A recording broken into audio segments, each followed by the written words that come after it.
এমনি মিজানুর রহমান আদনান আপনি লিখেছেন, এআই দিয়ে তৈরি নারীদের ছবি কি পুরুষের জন্য দেখা জায়েজ, আর পুরুষদের ছবি কি নারীদের জন্য দেখা জায়েজ কিনা? ভাই মিজানুর রহমান, এআই দিয়ে তৈরি করা নারীদের ছবি পুরুষদের জন্য দেখা জায়েজ হবে না।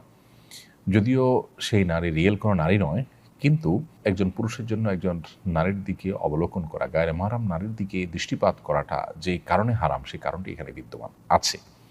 এখানে তার মনের মধ্যে বাজে চিন্তা আসা, কল্পনা জল্পনা হওয়া, তার চরিত্র নষ্ট হওয়া, এই কারণগুলো এখানে বিদ্যমান আছে। ফলশ্রুতিতে এরকম ছবি দেখা থেকে একজন পুরুষকে বিরত থাকতে হবে। এই জন্য এ ধরনের ছবি ক্রিয়েশন করাও উচিত নয় বা ক্রিয়েট করা উচিত নয়।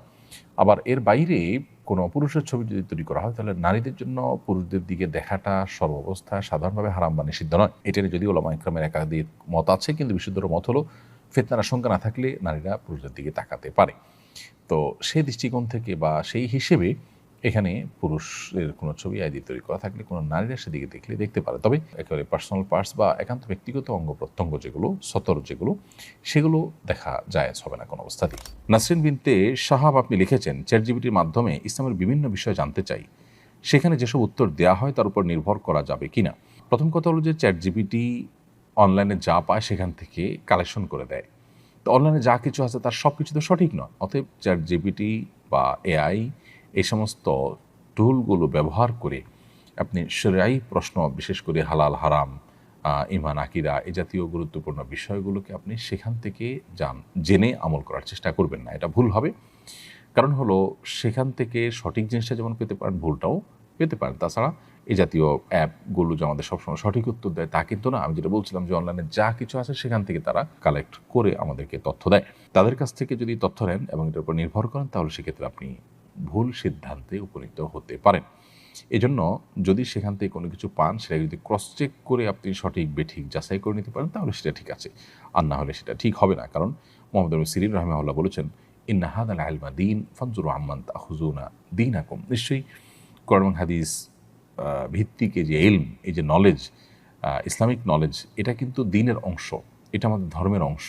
অতএব এই দ্বীন বা আমাদের ধর্ম আমরা কোত্থেকে গ্রহণ করছি সেটা ইম্পর্টেন্ট। সো আপনি যাত্রার থেকে সেটা গ্রহণ করতে পারেন না, যেখানে ভুলের সম্ভাবনা থাকবে, সঠিক ভুল যে কোনোটা হতে পারে, এরকম জায়গা থেকে গ্রহণ করা সঠিক হবে না। সেই জায়গা থেকে চ্যাটজিপিটি বা এআই এগুলো থেকে কোনো মাসআলা আপনি জানতে পারেন না। হ্যাঁ, তারা আপনাকে তথ্য দিল, একটা হাদিস, দলিল, প্রমাণ, ওলামাদের ফতোয়া, এগুলো রেফারেন্স দিল, সেটাকে আপনি চেক করলেন যে হ্যাঁ সঠিক দিয়েছে কিনা।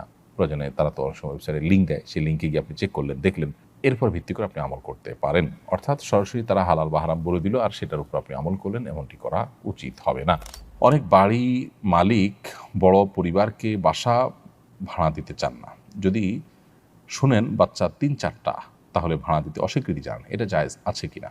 মৌলিকভাবে তো কোনো বাড়িওয়ালার এই অধিকার আছে যে তিনি তার কার কাছে ভাড়া দিবেন না দিবেন, কোন ক্রাইটেরিয়া দিবেন না দিবেন, এটা একান্ত তার ব্যাপার। কিন্তু এটা জায়েজ আছে মৌলিকভাবে তার জন্য। তবে সন্তান বেশি দেখে ভাড়া না দেওয়া, একটু পানি বেশি খরচ হবে বা বিল্ডিংটা বেশি খরচ হবে, এটা নিশ্চয়ই ছোট লোকই, নিশ্চয়ই সেটা অনুচিত কাজ। একটা হলো আইন, জায়েজ না জায়েজ হওয়ার বিষয়টা আইন দ্বারা নির্ধারিত হয়, কিন্তু আরেকটা আছে নৈতিকতার প্রশ্ন। নৈতিকতার প্রশ্ন এটি অনুচিত একটা কাজ।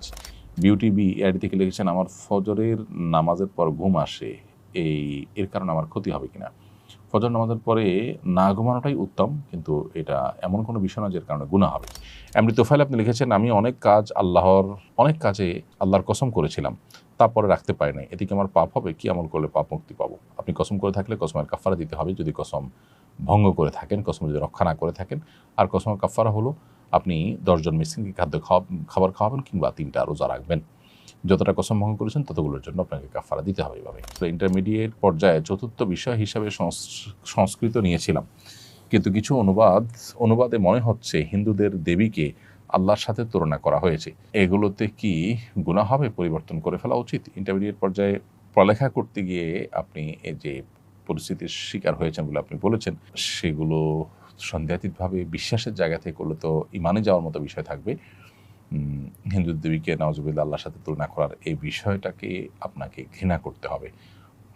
পরীক্ষার হলে আপনার এটার উত্তর দেওয়া ছাড়া কোনো উপায় নাই, সেই জায়গা থেকে আপনি যদি লিখে থাকেন, তাহলে সেক্ষেত্রে ঈমান হয়তো যাবে না, কিন্তু এটা গুনাহ হবে, সন্তানদের ব্যাপারে তওবা করা উচিত। পরিবর্তন করার সুযোগ থাকলে তো অবশ্যই পরিবর্তন করে ফেলা উচিত, যেহেতু এখানে গর্হিত কাজ করার প্রয়োজন হচ্ছে। সাইম ইসলাম আপনি লিখেছেন, ঘুমানোর সময় লুঙ্গি টাকনুর নিচে পরা যাবে কি না? ঘুমানোর সময় লুঙ্গি টাকনুর নিচে যদি চলে যায় তাহলে তাতে কোনো অসুবিধা হবে না। বিগত সপ্তাহে সম্ভবত এই প্রশ্নটি এসেছিল এবং এর উত্তর আমরা দিয়েছিলাম। সাধারণ স্বাভাবিক অবস্থাতে একজন পুরুষের লুঙ্গি, পাজামা, প্যান্ট, চাদর, জুব্বা এগুলো টাকনুর নিচে যেন না যায় সেটা খেয়াল রাখতে হবে। হাদিসে কঠোরভাবে নিষেধ আছে। শোয়ার পরে যদি সেটা চলে যায় তাহলে সেটা আসলে মানুষের একে তো ইচ্ছার বাহিরে, দ্বিতীয়ত এটা সাধারণ এবং স্বাভাবিক অবস্থা নয়, যার কারণে এতে কোনো গুনাহ হবে না ইনশাআল্লাহ তাআলা।